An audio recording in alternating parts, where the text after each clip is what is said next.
Welcome. So the BSP cuts interest rates for the first time in 4 years, and everybody's all excited. In fact, the day after, the stock market was up 150 points all day long. And there's all kinds of rationale why they did it, and everybody's saying how great it is. Look, in my opinion, it means very little at all, at least at this point.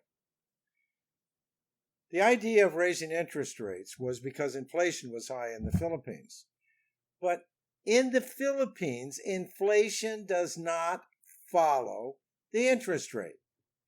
When interest rates were low, inflation was high.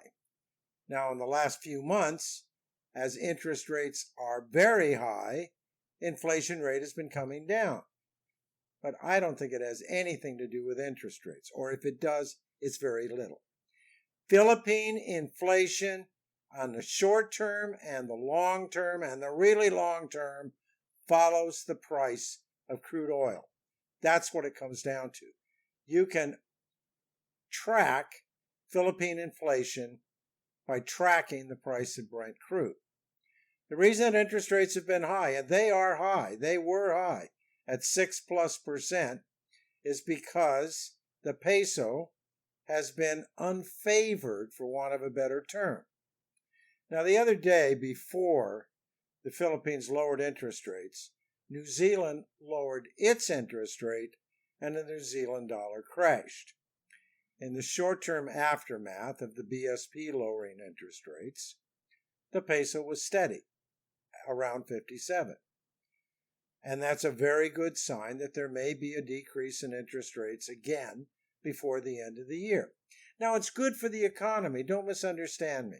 The more borrowing we can generate, the more borrowing that comes that's used for constructive capital formation, building things, expanding both facilities and employment, that's good. But the thing that most of the experts forget is this is a cash-based economy.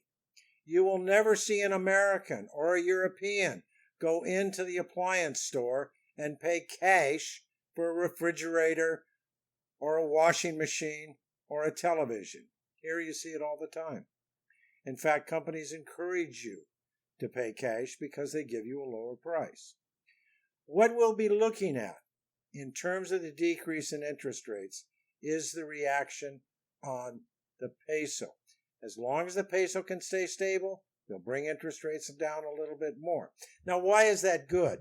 It's good in the longer term to the extent that it reduces borrowing costs for companies, and it also reduces borrowing costs for the government. Now, the credit rating agencies in the West are going to come back every 6 months or a year and reassess the situation in terms of our credit rating. But the Japanese, they do it all the time because they're very interested in credit ratings of Asian countries. And the Japanese credit rating bumped us up once more. So, lowering the interest rate's good.